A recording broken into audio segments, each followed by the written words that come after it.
Mark Nesple. I'm a personal trainer and strength coach of 9 years.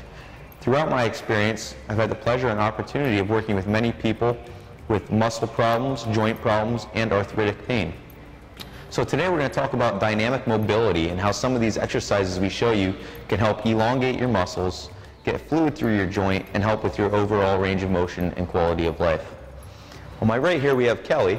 She's going to show us the beginner exercises, and on my left is Matt, who's going to show us the more advanced. The first exercise we're going to show you is called active calf, and we're going to put Kelly against the wall, hands on the wall, and into a staggered stance. Her front leg is basically there just as support, and we're going to work on her back leg first. And we're going to keep her moving dynamically the whole time, which basically just gets the muscle moving through a wider range of motion instead of holding that static stretch over a long period of time. So we're working the calf muscle from here to here. She's going to start with her knee bent and slowly drive her heel into the ground, raising this toe up just a little bit to get that extra stretch in there, and then move back into the bent position. She's going to continue to do this for about 10 reps before switching to the other side. So we're going to go to Matt over here, and he's going to show you a more advanced version. Starting down in a push-up position, Matt's going to put one foot on top of the other, and he's going to take this right leg and drive his left heel into the ground. He's going to rise with his hips up, rocking back onto his heel and driving that into the ground, giving that extra stretch through the calf muscle before moving back down into the start position and back up again. For the purpose of this video, we're just going to do a few repetitions on each side before moving on to the next. So our next exercise is stick-ups. Stick-ups is just a retraction exercise that looks a lot like its namesake. We're going to start by having Matt and Kelly stand against the wall.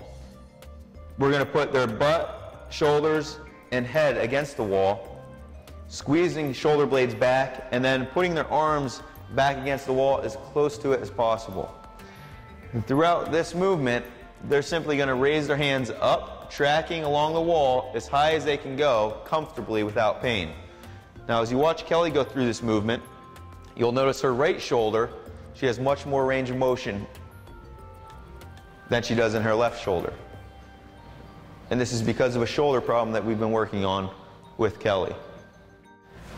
Now, looking at Matt, he's got no problems with his shoulders, and he's got no problems keeping his arms in full contact, shoulders depressed, and shoulders retract throughout the whole range of motion of this exercise. The next exercise we're going to show you, we call a sumo squat to stand. We call it a sumo squat because you kind of look like a sumo wrestler when you get into the start position.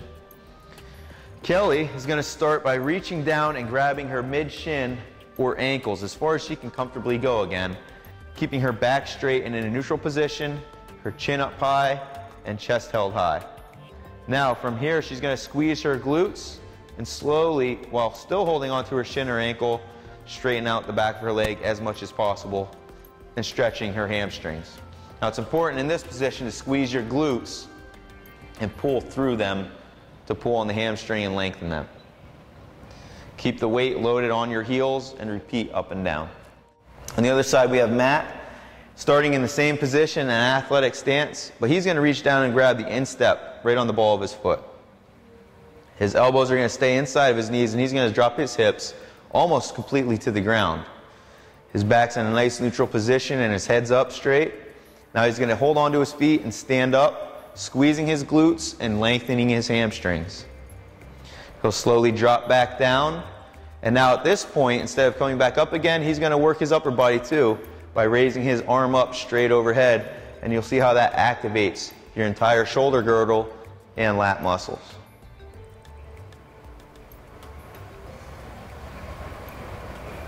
Good job.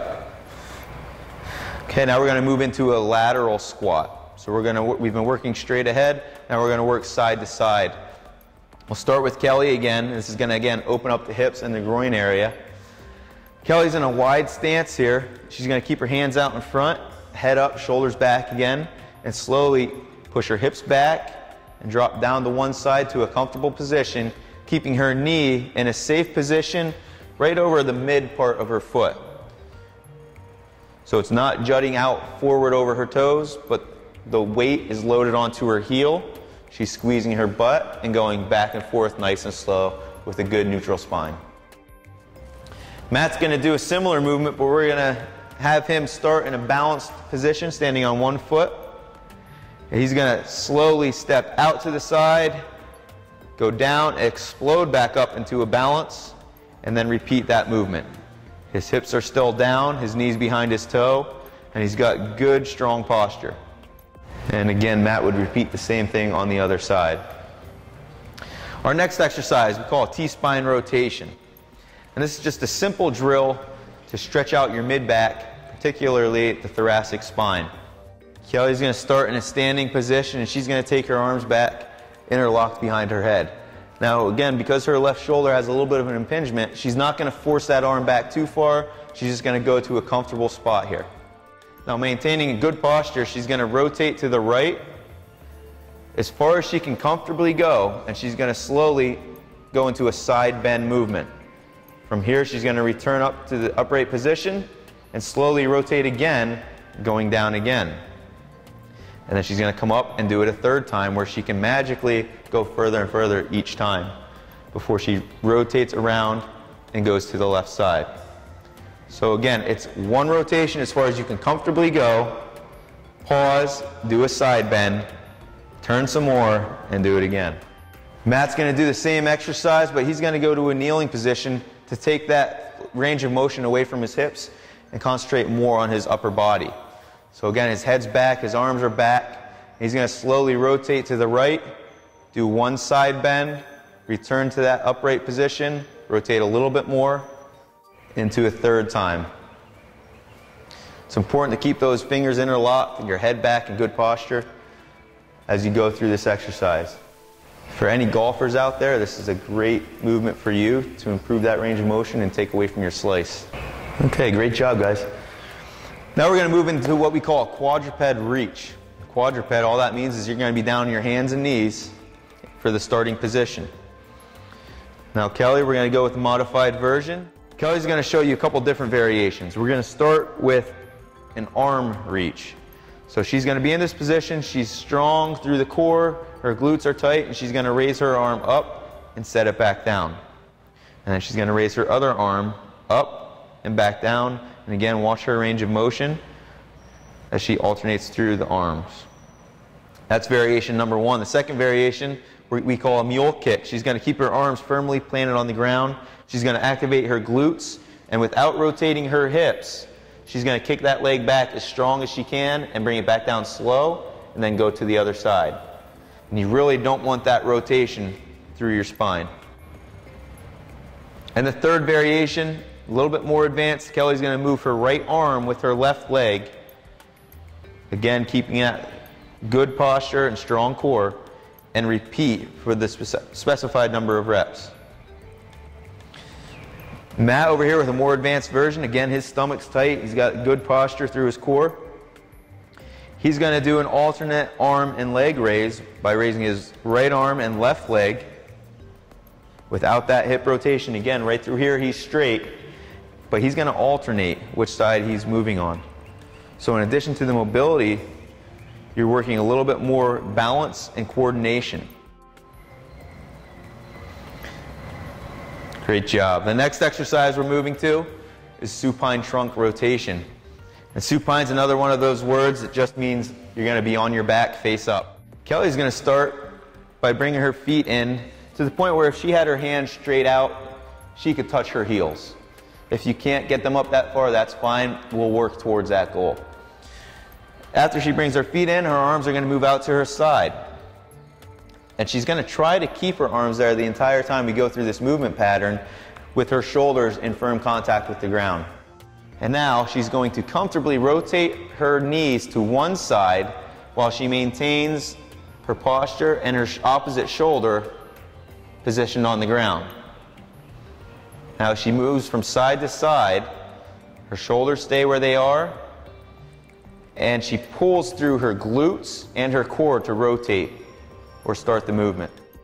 Matt, on the other hand, is going to start with his hips bent at 90 degrees and his knees bent at 90 degrees, with his arms also being straight out to the side.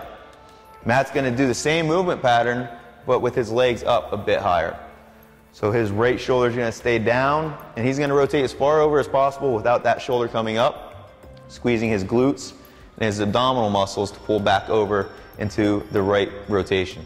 Now, a more advanced version of what Matt's doing, he would just straighten up his legs. So this would be extremely difficult for somebody to do with low back pain or tight hamstrings, and don't rush to do it.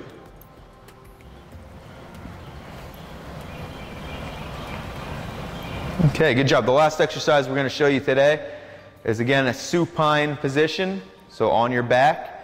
We're going to call this one an arm bar. Very simply put, you're going to rotate your arm, keeping your knees in a bent position. So Kelly's going to start by raising her right arm up and pulling her knees over to her right side and pulling them up to her chest as much as she can comfortably do. Her opposite shoulder, her left shoulder, is firmly placed on the ground, and now she's just going to rotate her left arm up to her right arm and touch. Nice and slow, control your breathing. Now, to increase the range of motion, Matt, with the advanced level, is going to do the same type of movement again. He's going to rotate his hips to one side, or his knees to one side. He's going to raise his left arm and hold it there. And now he's going to try to pull these knees into his chest as far as possible. And he has shorter than a 90-degree bend there, almost 45 degrees, which is perfect. From there, his right shoulder is going to stay on the ground, and he's going to rotate that arm up and down. Great job, guys. And again, you would do that on both sides until you feel like you've gotten enough movement out of the exercise for the day.